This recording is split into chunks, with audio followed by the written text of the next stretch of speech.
मंगल भगवान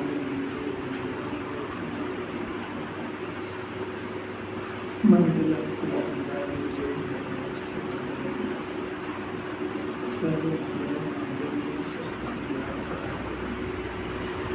प्रधानाम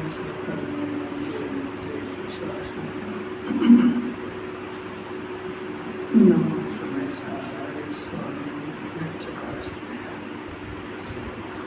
चित समाय से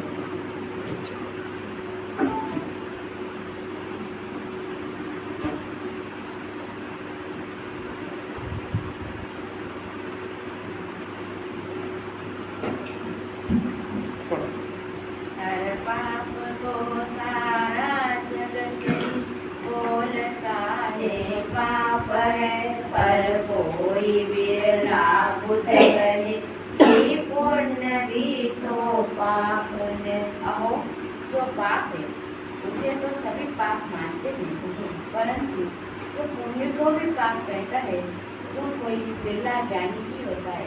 श्री अब अपना प्रश्न है कि जिनवाणी में पुण्य को पाप क्यों कहा है? प्रश्न समझ में आया क्या? टीपा हुआ शास्त्र का जवाब मत देना, जरा सोच समझ के जवाब देना। क्योंकि वो स्वभाव नहीं है और वो संसार में भ्रमण कराएगा। हाँ बोलो। चिंता अपने ज्ञान में आया है, अभी तक अपन ने पढ़ा तो है इसे विचार करके अपन कहाँ तक। पहली बात तो अनंत पुरुषार्थ यूँ है कि जिस समय अपन मंदिर में बैठ के पुण्य का परिणाम करते उस समय अपन को पाप लगता है क्या? ऐसा घर पे या कोई सा भी कोई पाप का काम करते तो कैसा मन होता है कि ये करना नहीं चाहिए, है ना? अब ये कह रहे हैं कि किसी बिरले ज्ञानी को लगता है पाप का परिणाम, अपने को लगता है क्या? पहली बार वो नहीं लगता है, उसका कारण है कि अपने को उसका ज़्यादा पता नहीं है, कि आपको बोल देते हैं। विचार करो, गंभीरता से विचार करो, थोड़ा जिनवाने के आश्रय भी लेके करो, थोड़ा अपना अनुभव भी बताओ।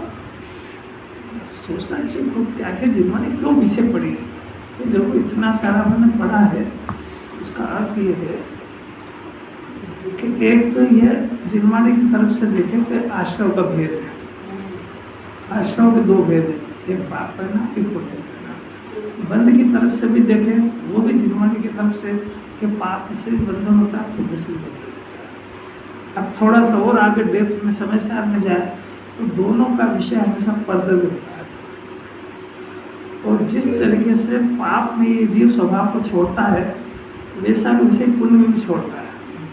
यानी इस परिणाम से, यानी पुण्य के परिणाम से भी जीव पतित होता है। पाप की परिभाषा है स्वभाव से पतित करा ले, उस परिणाम को पाप कहते हैं। ये कोई बिरला ज्ञानी बुद्ध है ना, बिरला ज्ञानी जानता है सरस। इसके काल में ये बातें भी जो सारी चल रही है ना, ये सारी श्रद्धा की बात है। इसको चारित्र में एप्लीकेबल कर लेगा तो भ्रष्ट हो जाएगा, और श्रद्धा में अगर इस रहस्य को नहीं जानेगा तो अज्ञानी बना रहेगा। तो आप छोड़ो पुण्य करो, इसमें कोई बहुत बड़ी बात थोड़ी है। मूल परिभाषा ये है, जो परिणाम अपने को स्वभाव से पतित कराए, गिराए अपने को, उसको पाप का परिणाम कहते हैं। और ये परिभाषा की आध्यात्मिक परिभाषा है। इसमें जिस तरीके से, अब तो अपना जवाब समय सार के हिसाब से आना चाहिए, आत्मा के हिसाब से। जिस तरीके से पाप के परिणाम अपना स्वभाव छूटता है, उसी तरीके से पुण्य का भी जब परिणाम करते हैं तो स्वभाव से दूर रहते हैं।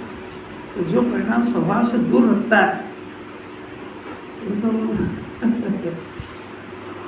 उसको दूसरा प्रैक्टिकल देखो कि वो जो परिणाम है वो स्वाभाविक परिणाम नहीं है, क्योंकि स्वाभाविक परिणाम से जीव ऊबता नहीं है, घबराता नहीं है। तो जो वैभाविक परिणाम होता है ना, जीव उसमें टिकता नहीं जाता।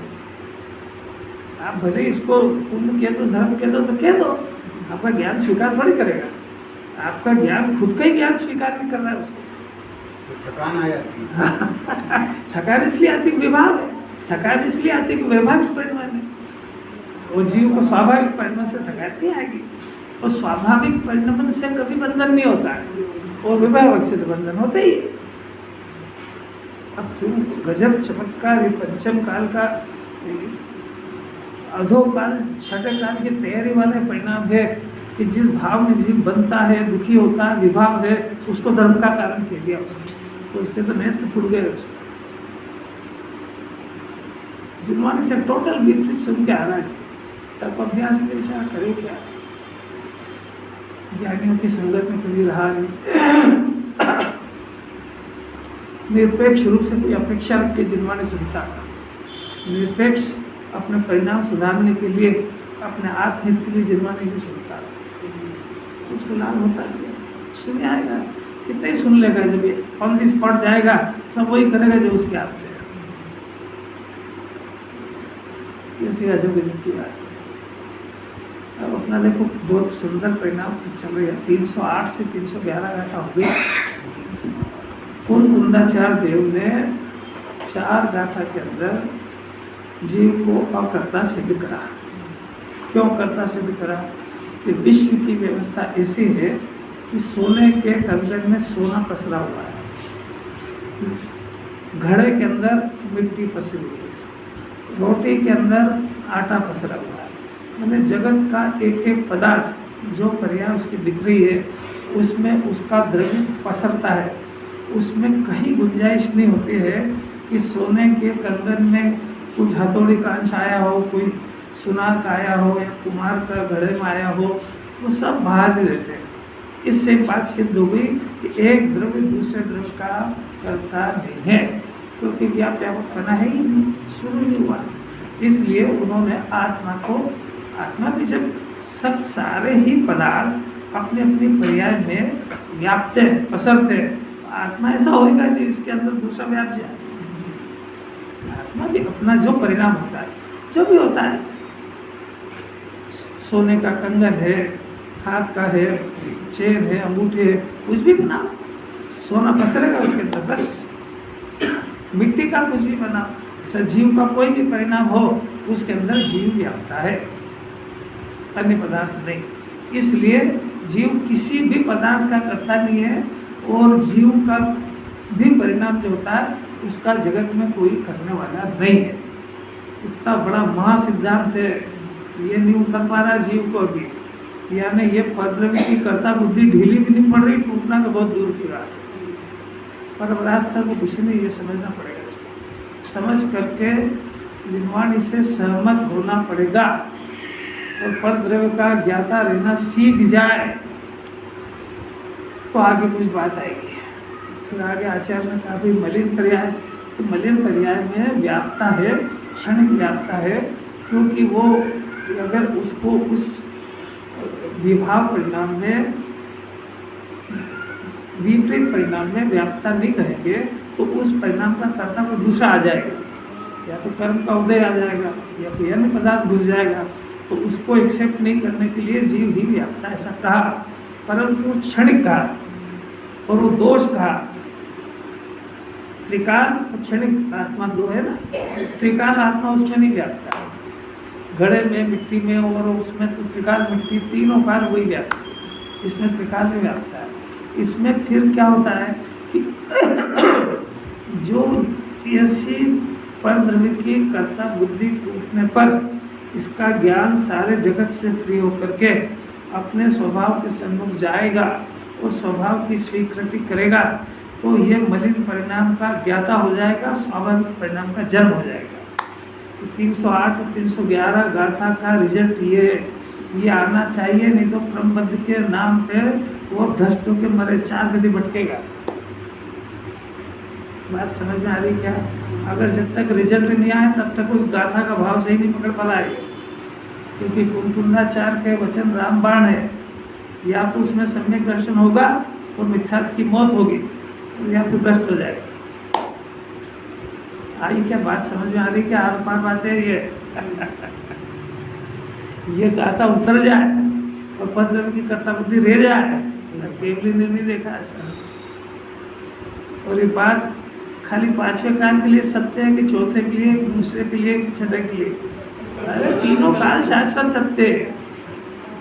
तो महाभाग्य अपने को सुनने को मिल गया, आनंद से नहीं समझ पाए उसका खेद होना चाहिए उसको। जरा सी अपनी कोई गलती हो जाए, अपनी कोई गलती से हो जाए, किसी के साथ में कुछ गलती से कोई दवा घर वाले ही दे दे और वो निमट ही जाए बेचारा, तो उसको विचार करता है तो कितना पछतावा होता है, मेरी एक गलती में चला गया। ऐसे अपने एक गलती में अपना जीवन काल से भटकना की समझ में भी आती है। फिर जो निर्मल परिणाम पैदा हुआ उसमें आत्मा सर्वम व्याप्ता है, जैसा गले में मिट्टी व्याप्ति है ना, क्योंकि वो दोनों की जाति एक है। निर्मल पर्याय और आत्मा ये दोनों तादात्म्य संबंध रखते हैं। ये अपूर्व बात है। मलिन पर्याय भिन्न रह गई, निर्मल पर्याय और आत्मा पवित्रता का पिंड, सिद्ध भगवान की निर्मल पर्याय, निर्मल द्रव्य, इसको सिद्ध भगवान कहते हैं। शरीर तो बुद्धन द्रव्य रह गया, अनंत का स्वरूप आ गया, सिद्ध का आ गया, संवर का आ गया, कुछ समझना चाहिए। कल इतना बढ़िया बताया था, राग से बिल में 7 तत्व घटाए थे। किस किस ने घर पर होमवर्क करा? वो सुनने के लिए सुनता है, वो करने के लिए क्या करे? उसको काम भी क्या है? करा हो तो बताओ एक आध जन, कोई शूरवीर तो बोले।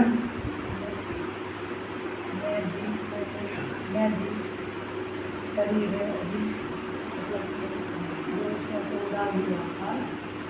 और आशावन, राग है आशावन, और उसकी जो उससे भिन्न आत्मा है वो है संवर। जैसे राग और आत्मा में भिन्न कथी थी, तो राग है संवर और जीव में जीव और संवर है आत्मा। बहुत बढ़िया, थोड़ा विचार करो, सुनना चाहिए, निकाल प्रैक्टिस करना चाहिए घर पे थोड़ा सा।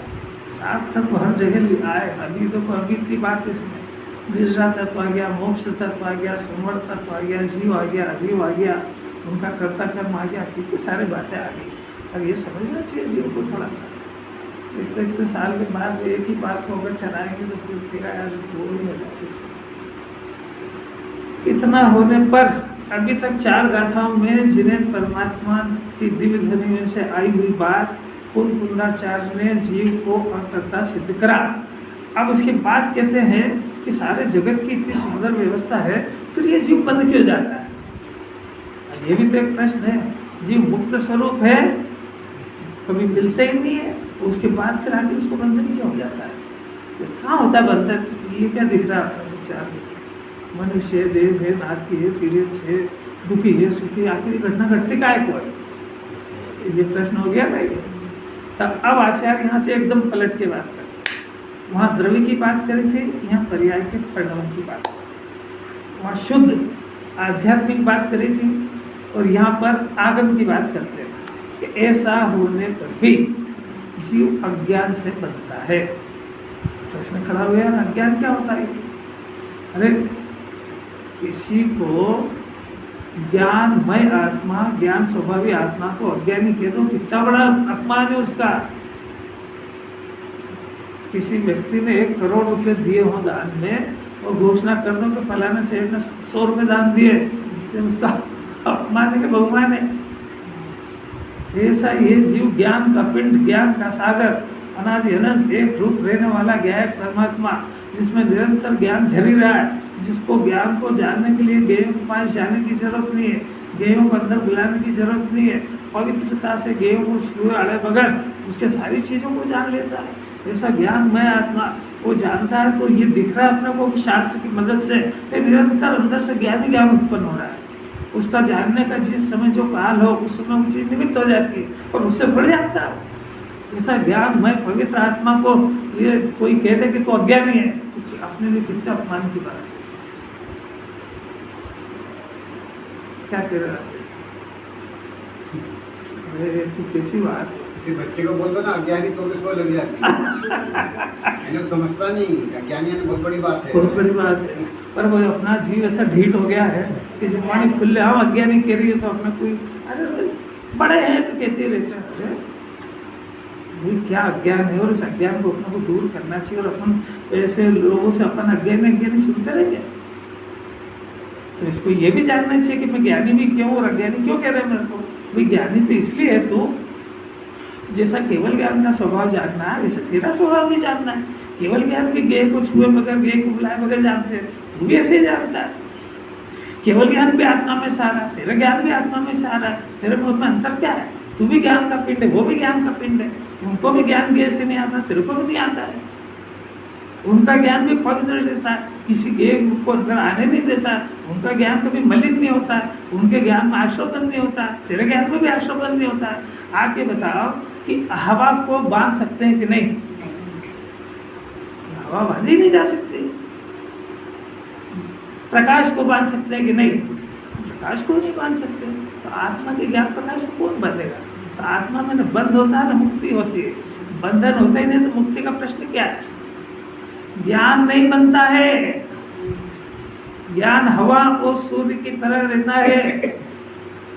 उसको आत्मा की महिमा क्या है? इसे अलग की बात, अपने को ज्ञान स्वीकार तो करे, मोक्ष मार्ग शुरू हो जाता है। तो मामूली बात थोड़ी है। ज्ञान बाधित होता है, ज्ञान बाधित होता है। मिथ्या दर्शन हुआ तो ज्ञान बाधित होता है। उल्टा, अब ये पढ़ाई उल्टी है। आप बोले हो ना, इसको ऐसा है कि ज्ञान अपने स्वभाव को नहीं जानता तो मिथ्या ज्ञान होता है, मिथ्या दर्शन होता है। जैसे मिथ्या दर्शन ज्ञान हो जाता तो कोई तो बाधित बना है। आपने बोला इधर से जवाब आया, उसमें अंतर लगा कुछ? आपने उधर से शुरुआत करी है, जिनवाणी इधर से शुरू कर दी। मिथ्या दर्शन है, मिथ्या ज्ञान है, इसलिए जीव विपरीत जानता है, ऐसा नहीं है। ये ज्ञान अपने स्वरूप को, अपने स्वभाव को, अपने फंक्शन को, अपने जो जैसा इसका केवल ज्ञानी ने देखा है इसका फंक्शन होता है। हर पदार्थ का कोई फंक्शन होता है। मिक्सर है तो उसका फंक्शन है, फ्रिज है तो उसका फंक्शन है, पंखा है तो इनके सब काम है कि नहीं? ऐसा जीव भी एक पदार्थ है तो उसका भी तो कोई काम है कि नहीं? कि उसका काम मात्र जानना है। तो कैसा कि ज्ञेय की मदद से जानना, उसको स्वभाव कहते क्या? जानता है तो वो तो जानता, इतना सरल है। देखना जरा, सुनना। सम्यक दर्शन के लिए आत्मा जानता है, इतना सा ज्ञान चाहिए। वो क्या जानता है, किसको जानता है, वो सम्यक दर्शन का विषय नहीं है। वो क्षण ज्ञान में चला गया। बात समझ में आ रही? उसमें ज्ञान के कर्म के उदय की अपेक्षा आ गई है और मात्र जानना स्वभाव है। वो सामान्य ज्ञान ये सम्यक दर्शन का कारण है। विशेष ज्ञान सम्यक दर्शन का कारण नहीं है। अब सामान्य विशेष तो समझते हैं। ज्ञान की खिलावट उसको विशेष ज्ञान कहते हैं, और विशेष ज्ञान सम्यक दर्शन का कारण नहीं है। सम्यक दर्शन का कारण तो जानना जानना जानना, मात्र जानना। किसको जानता है, क्या जानता है, ये नहीं बात। ये लक्षण है, उसको आत्मा कहते हैं। अरे क्या इतना सरल, इसको सुन के तो इसके रोंग पे खड़े हो जाए। ये ऐसी अपूर्व बात मैंने सुनी नहीं। मैंने कोई ये समझा कि मेरे ज्ञान का खूब उघाड़ होएगा तो मेरे को सम्यक दर्शन जल्दी होगा कि तू ब्रह्म है। वो विपरीत मार गए हो।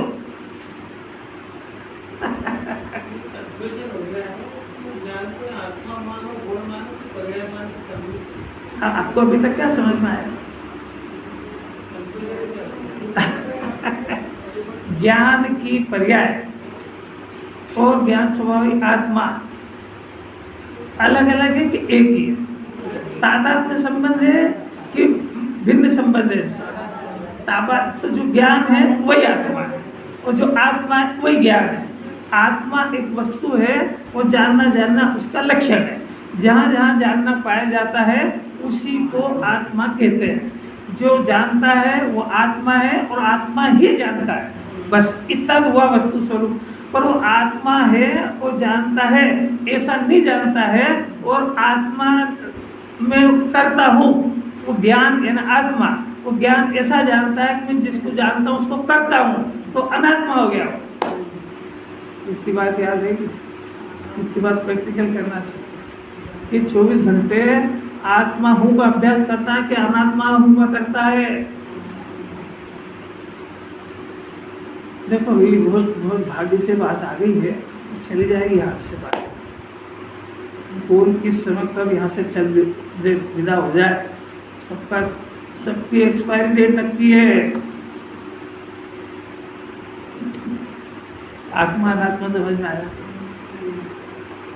जो जानता है उसको आत्मा कहते हैं। आत्मा है इसलिए जानता है, ये ज्ञेय है इसलिए नहीं जानता है।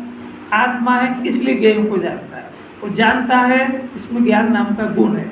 अब ये तो हुआ वस्तु स्वरूप, पर जीव ऐसा नहीं जानता है, नहीं जानता तो अज्ञान रूप परिणाम करता है। तो अज्ञान रूप परिणाम क्या करता है कि जो जानने में आता है, आखिर जानने में आया ना, क्योंकि इसका स्वभाव है, तो जो जानने में आया, एक तो नंबर एक उस ज्ञेय के ऊपर फिदा हो गया, उस ज्ञेय से अपने उपयोग को हटाना नहीं चाहता है। ज्ञेयों को बदलना चाहता पर ज्ञेय से उपयोग हटाना नहीं चाहता। यानी इसको ज्ञेय जानने की रुचि है, ज्ञायक जानने की रुचि नहीं है। अरे आप कोई समझ में आ जाए, बात ध्यान हो जाए। बहुत ज़्यादा शांत पढ़ने से समझ में नहीं आती ये बात। तो 2 टप्पे बाद में मोक्ष तीर्यन से आकर कैसे सम्यक दर्शन को प्राप्त कर लिया अभी। इसलिए 2 टप्पे तो बात है, ज्ञान है, जानना इसका स्वभाव है। जो ज्ञेय दिख रहे हैं ज्ञेय में मगन हो गया, उस ज्ञेय को जानने की रुचि हो गई, इसीलिए तो ज्ञेय बढ़ा था। वो समझते ही नहीं कि ज्ञान बढ़ रहा है कि ज्ञेय बढ़ रहा है। क्या करे रहते, इतनी सी तो गलती है। रुचि लेना थी ज्ञायक की, रुचि ले ली ज्ञेय की। अब क्या हुआ कि उस ज्ञेय की रुचि को ऐसे थोड़े ली, उस ज्ञेय की रुचि इसलिए ली कि इसको जान के या इसको भोग के सुखी हो जाऊंगा, तो सुख का समुद्र तो छोड़ दिया ना। यही बात समझ, सुख के समुद्र को छोड़ करके सुखी होने के प्रयत्न ये जीव कर रहा है, धर्म के नाम पे भी। यार कोई बात समझ आ रही तो उनको पसंद आ रही, तो कैसी प्रसन्नता आ रही चेहरे पर इंस्पेक्टर साहब, इसी अंदर में लगेगी तो कितनी सरल मेरी बात है। वास्तविकता ये है कि वो ज्ञेय जानने में नहीं आ रहा है, ज्ञान की पर्याय का उजाला, ज्ञान की पर्याय का प्रकाश वो जानने में आ रहा है। तो इसको ज्ञेय की रुचि हुई कहाँ से है, ये प्रश्न करिए जिनवाणी कि ये हो गई ना, इसका नाम अज्ञान, इसलिए ये 4 बजे भटक रहा है। दिन जाने थे दोष गुणन को कैसे भैया तजिए, जब उसके विपरीतता का ज्ञान नहीं होगा तो हटाएगा कहाँ से। अब देखो जरा, ज्ञान दिख रहा है कि ज्ञेय दिख रहा है, टीपा हुआ तो सब करेंगे। वो इसको ज्ञेय दिख रहा है जबकि जिनवाणी के लिए ज्ञान दिख रहा है। और ज्ञेय दिखेगा तो नियम से इष्टानिष्ट बना दिखेगा, और ज्ञेय दिखेगा तो नियम से उसमें ज्ञान करेगा वो। और अगर ज्ञान दिखेगा तो फिर राग और क्लेश उत्पन्न करके बताओ। ये कह रहा साहब मैं मेरे राग द्वेष क्लेश कैसे कम करूं, जिनवाणी कह रही तू करके बता। क्या करे राकेश जी, इस हर बार एक बार हम कह रहे हैं उस पद्धति से जान, और जान के फिर बता। अरे तेरे को पानी के अंदर तारे दिखे है ना, तो तू जाके घुस के लिया तारे, जब घुसेगा तो क्या मिलेगा वहां में, क्यों तारा क्यों नहीं है, अब तारा तो वहां है। तारा दिखा ही बात सही है, पर तारा वहां है ही नहीं ना, वहां तो पानी है। ऐसा इसको ज्ञेय दिखा बात सही है, पर ज्ञेय आया कहाँ ज्ञान में, मिथ्यात्व की जान निकल जाएगी ये बात अगर इसकी ज्ञान में बैठ जाए।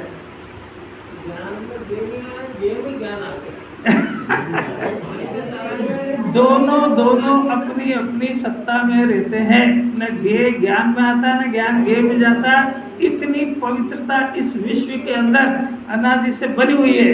ये पवित्रता पवित्र जीव को समझ में आती है, ये पवित्रता समझने वाला पवित्र बन जाता है, और जो इस पवित्रता को खंडन करना चाहता है वो अनंत काल गंदगी में पड़ा रहेगा, जन्मेगा मरेगा, क्योंकि उसने विश्व की व्यवस्था को बदलने का अपराध किया।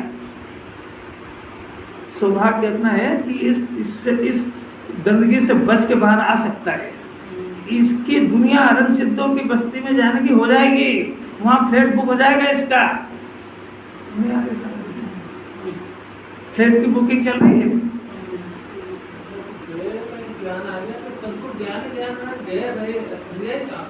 ज्ञेय में रह गया, ज्ञान ज्ञान में रह गया। तो आपको दिख गया क्या?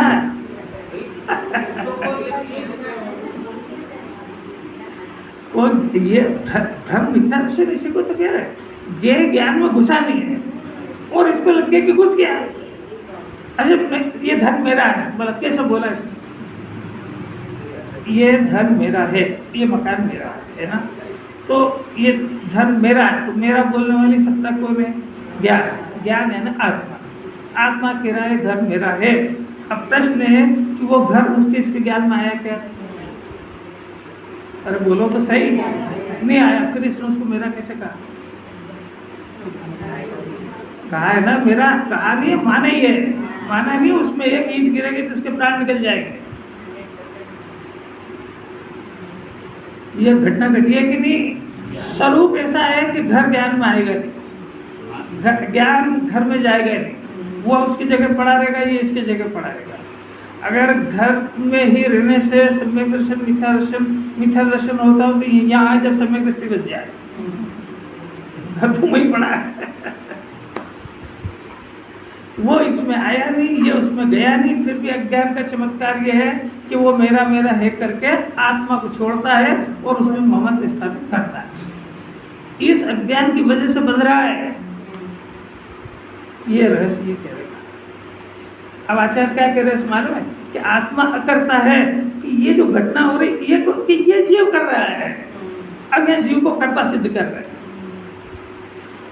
भाई घर तो घर के अंदर रहा, इसने उस घर को अपना माना, तो इस जीव के अंदर एक मान्य रूप कार्य हुआ ना, तो ये मान्य रूप कार्य का कर्ता कौन है? भाई घर ने बनवाया क्या इसको? कोई बात समझ में आ रही क्या? घर ने कहा कि तुम मेरे को अपना मानो। इस विश्व में किसने कहा कि तुम इस पट्टी के सिर्फ इस मकान को अपना मानो? अरे तेरे को गे को अपना मानना तो पूरी पट्टी के मकान को अपना मान लो। तो उतना ही कहा को सारा विजयनगर को अपना मान लो, तो उतना ही कहा को इंदौर को अपना मान लो कि नहीं, वो तो सिर्फ एक। तो ये जो एक मानने रूप जो क्रिया हुई है उसका कर्ता कौन है? यही जीव है, ये जीव उसका कर्ता है।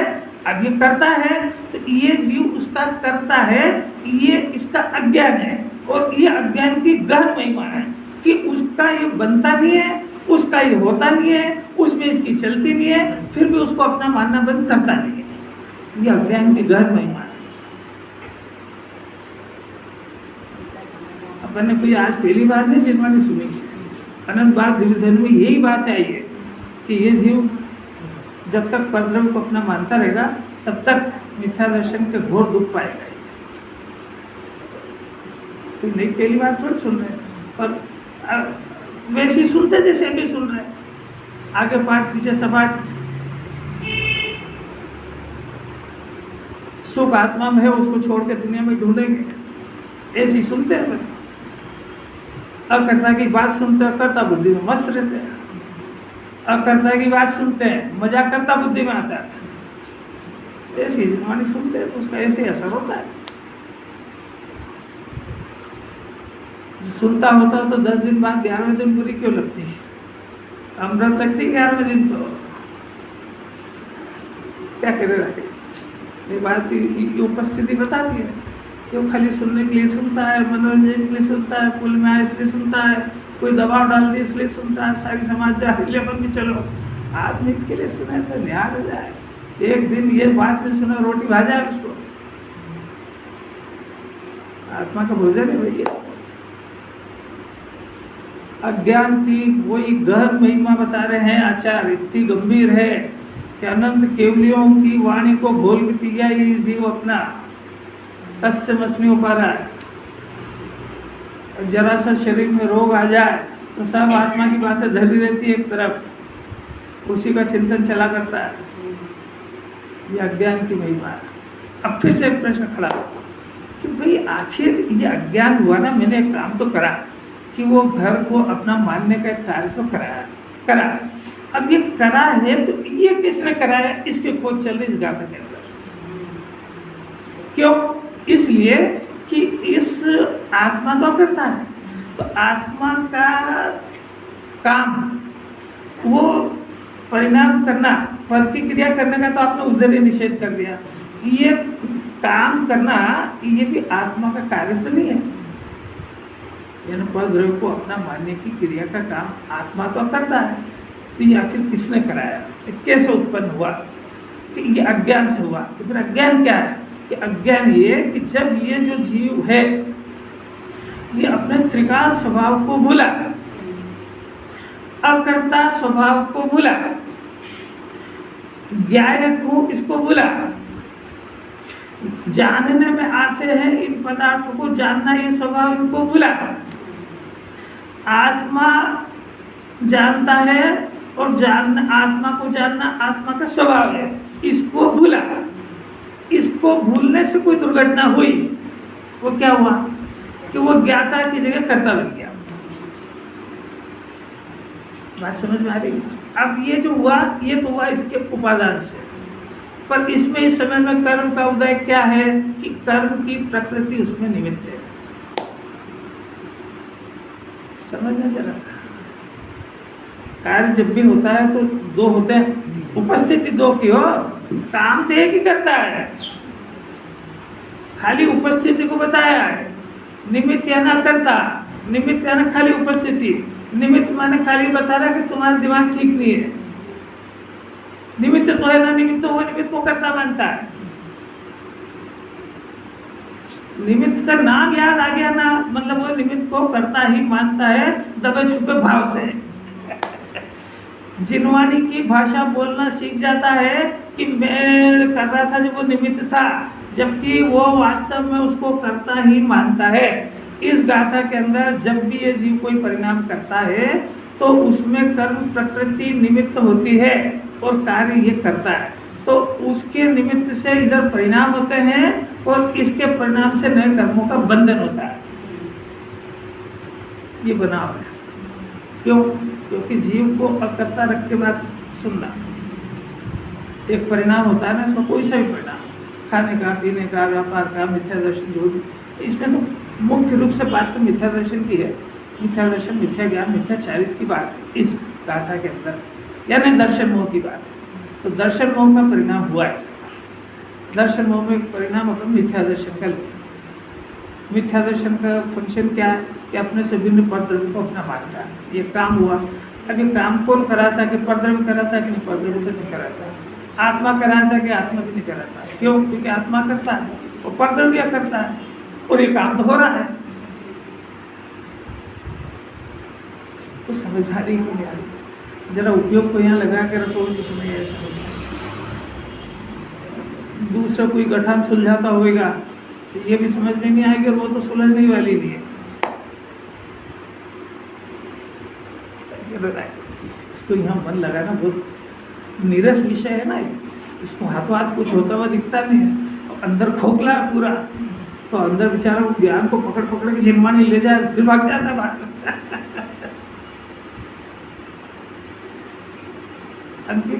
समझ में आ रही है क्या? समझ जाएगा। ये समझने का प्रयत्न समझ में आ रही है, ये इसकी भव्यता का चिन्ह है बस। बाकी के बस की बात ही नहीं है। जबरदस्ती पुण्य के उदय में बैठ भी जाएगा ना तो उसका दिमाग एंगेज रहेगा दूसरी जगह।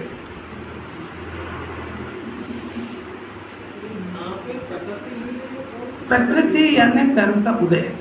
मैं उसको बहुत सरल कर रहा हूँ, सारी बातें अपनी भाषा में बोल रहा हूँ मैं, जिसमें अपन समझते हैं बोलचाल की। देखो एक लाइन देखो, चेतन यानी आत्मा, प्रकृति यानी कर्म का उदय, निमित्त से उत्पन्न होता है और नष्ट होता है। यानी एक जीव को एक परिणाम उत्पन्न होता है, वो परिणाम कर्म के उदय से होता है। क्यों? क्योंकि जीव अकर्ता है और परिणाम तो हो रहा है ना। तो परिणाम हो रहा है, वो जीव अकर्ता है, तो फिर कोई ना कोई तो कारण होना चाहिए उसका कि दो, एक कर्म का उदय उधर और एक इधर जीव का परिणाम। तो जीव के अंदर दो परिस्थिति बन रही है, एक तो उदय आ रहा है कर्म का और एक इसको नया बंधन हो रहा है। दो काम कौन कौन से हो रहे हैं? यानी एक तो इसका परिणाम हो रहा है, कोई सा भी परिणाम। अपन मिथ्या दर्शन की बात कर रहे हो, आप चारित्र के परिणाम से समझ लेना। परद्रव्य को अपना ये गुप्त परिणाम है और राग आदि हो रहा है, ये चारित्र का प्रकट परिणाम है।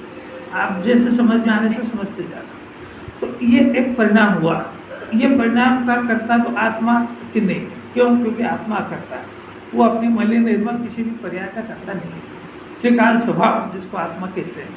अब उसकी बदलती हुई दशा के अंदर ये दुर्घटना हो गई, अज्ञान की महिमा बता रहे हैं ना, तो ये हो गई कि अपने आत्मा को अपना मानने की जगह परद्रव्य को अपना मानता है, तो अपना मानने रूप में कार्य हुआ। अब इस कार्य का जब ये कार्य ऐसा करता है तो ये करता है तो पूर्व कर्म जो अज्ञान दशा में इसको कर्म बंधे हुए हैं, वो कर्म एक एक क्रम से उत्पन्न होते जा रहे हैं और वो अपनी सीरियलता में आकर के वो कर्म फल देता है। वो इधर जीव चूंकि अपने त्रिकाल स्वभाव को भूला हुआ है, तो त्रिकाल स्वभाव को भूलने से और उस परिणाम का निमित्त पा करके ये अपने से भिन्न पर पदार्थ को अपना मान्य रखता है। कितनी बात समझ में आ गई? अब इसने जो अपना मानने का काम करा, इस मानने से फिर दूसरे कर्म बन जाते हैं। दो घटना हो गई ना इसमें। आत्मा तो करते ही है, ये काम फंक्शन बाहर चल रहा है, ये कोई अज्ञान की गहन महिमा है। ये बात सारा आगम सिद्ध करेगा।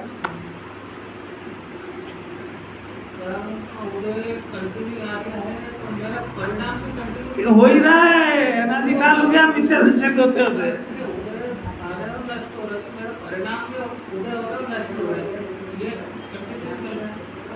उसके साथ में ये नहीं सुना कि नए कर्मों का बंधन कंटिन्यू हो रहा है, दूसरा पार्ट नहीं, एक साथ ही हो रहा है। इधर कर्म का उदय और इधर नए कर्म का बंधन। सुनो समझो जरा, मैं इसलिए वो धीरे से ले रहा हूँ, जल्दी ले ही नहीं रहा हूँ, क्योंकि समझो बगैर कोई काम भी थोड़ी है बात। अरे ये वो कर्म का उदय आया और उसके उदय में इसने नवीन बंधन कर लिया, तो वो उदय हुआ, वो तो होगी नहीं रहा, पर उससे ज्यादा इसने बांध लिए। ऐसा एक कर्मों में नहीं, सभी कर्मों में हो रहा है। मिथ्या दर्शन में भी, मिथ्या ज्ञान में भी, मिथ्या चारित्र में भी, ढेर सारे राग में भी। आया समझ में?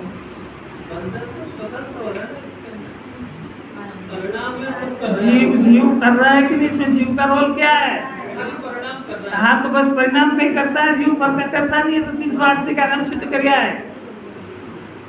पर का करता नहीं है, ये तो जेने के मुंह से निकलना ही नहीं चाहिए कि मैं दुकान चलाता हूँ, घर चलाता हूँ, बच्चे के ब्याह करता हूँ, वो तो अजेनी की भाषा है।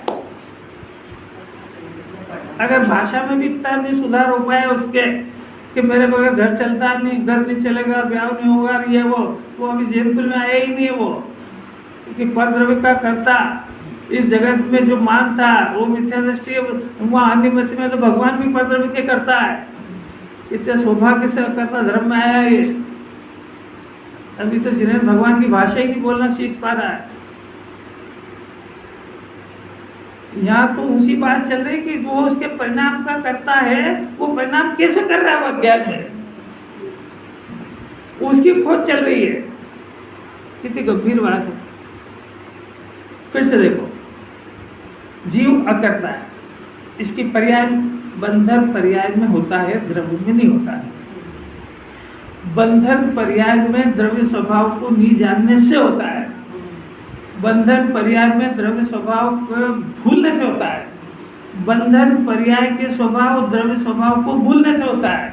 यानी ये जीव न द्रव्य का स्वभाव जानता है और न पर्याय का स्वभाव जानता है। तो ये नहीं जानना, ये अज्ञान है। तो अज्ञानी क्या पाप नहीं करेगा? अज्ञान के घर में जो इसका हो नहीं सकता उसको अपना बनाना चाहता है, जिसमें बिल्कुल नहीं चल रही, आज तक नहीं चली, हमेशा फेल हुआ है, फिर भी उसके वो प्रयत्न छोड़ते ही नहीं। जिन्हें भगवान अनंतो तीर्थंकरों के दर्शन किया है, वो सब आत्मा के आधार से सुखी हो रहे हैं। पूरे 5 इंद्रिय के विषय में सुख की खोज जारी है, इसकी कनेक्शन टूटने ही नहीं है। वहीं बैठे बैठे प्लान बनाया करता है कि क्या बनाएंगे, क्या खाएंगे। सिद्ध क्षेत्र में पूजन कर रहे हैं, ऑर्डर दे के आए कि नहीं रसोइये को, क्या खाएंगे?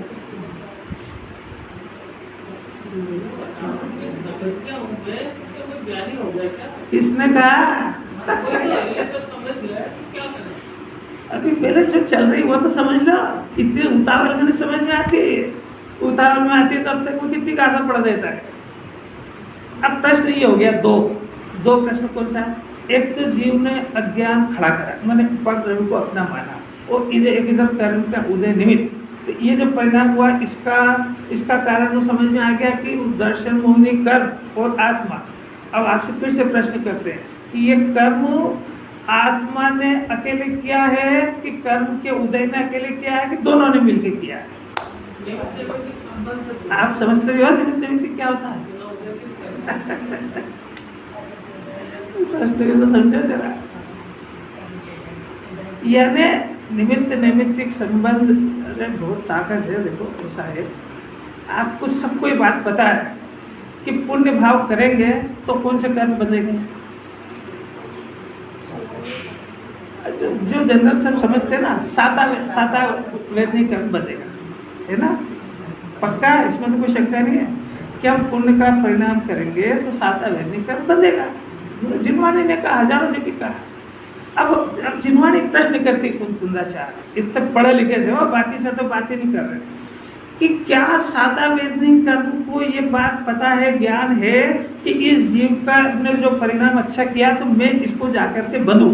मैंने साता वेदनी कर्म को और उस कर्म को इन परिणामों की परख है क्या कि ये परिणाम करेगा तो मैं साता रूप बनूंगा और ये करेगा तो असाता रूप बनूंगा? तो फिर आपने वो कुंदाचार्य की बात को क्यों मान ली? वहां टीपा हुआ ज्ञान है, जैसा वो उस समय कहते हैं वो मान लो, अभी कहते हैं भी मान लो, क्यों एक्सेप्ट करें? जब आपको वहां प्रश्न क्यों नहीं करा कि साता वैदिक कर्म के साथ उसको ज्ञान ही नहीं है, काटमाट वरना तो जगत में ठसाठस भरी। अब यहीं पे मैंने पूजा का परिणाम किया और यहीं पे किसी दूसरे व्यक्ति ने गंदा परिणाम करा, तो कर्म घूमता घूमता आया, उसको क्या ज्ञान है क्या कि इसके तो साता रूप बंधु और इसके असाता रूप बंधु? क्या आखिरी कैसे हो रहा है?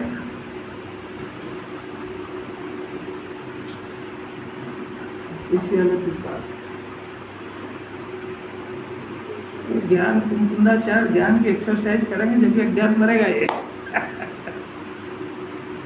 कि ऐसा ऑटोमेटिक निमित्त नैमित्तिक व्यवस्था है।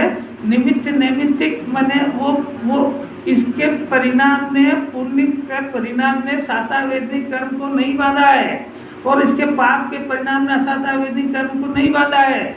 उन पर जगत की व्यवस्था इतनी सुंदर है कि उन परिणाम, वो जो कर्म है वो कर्म ऑटोमेटिक इस जीव के पास जाकर के बन जाते हैं। जिसका परिणाम गंदा हो उसके असाता वेदी बन जाता है और जिसके पुण्य का परिणाम हो उसको साधना वेदी बन जाता है। ना तो ये जीव उन कर्मों का बांधता है और न वो जीव को ये जाकर के बुलाते हैं।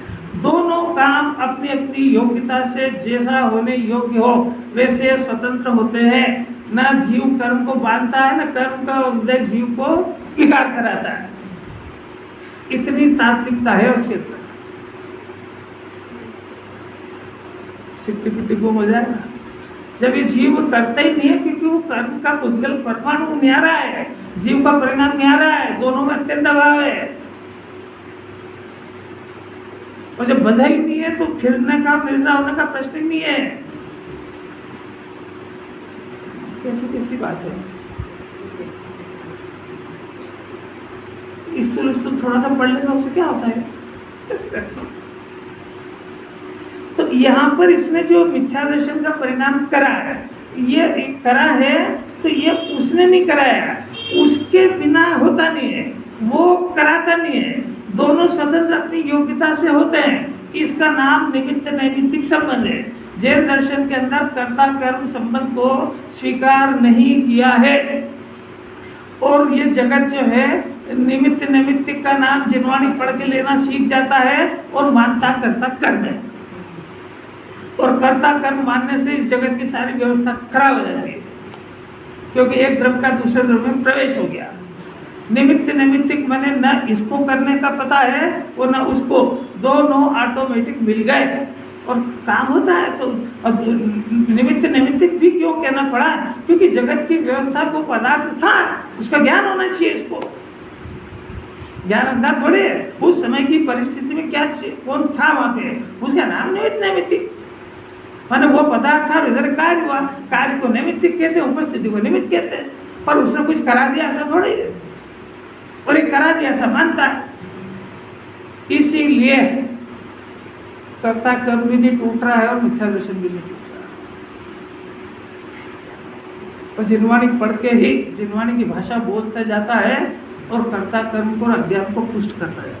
निमित्त तो है ना, निमित्त तो लाना पड़ेगा ना। अरे भले वो काम नहीं करे पर वो आखिर उसकी उपस्थिति तो चाहिए ना, कोई नहीं चाहिए।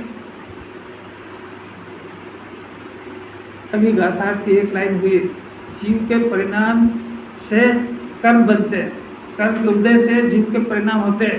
ऐसी व्यवस्था इसमें देखो, चेतिता ने आत्मा कर्म के निमित्त से कर्म करता है, उत्पन्न होता है, नष्ट होता है। इसी तरीके से प्रकृति यानी कर्म भी चेतन अर्थात आत्मा के निमित्त से उत्पन्न होता है। यानी आत्मा का जो परिणाम हुआ उसे नए कर्म भी बनते हैं। ये घटना हो गई इसके अंदर, ये आत्मा करता अज्ञान, ये बताया चलेगा।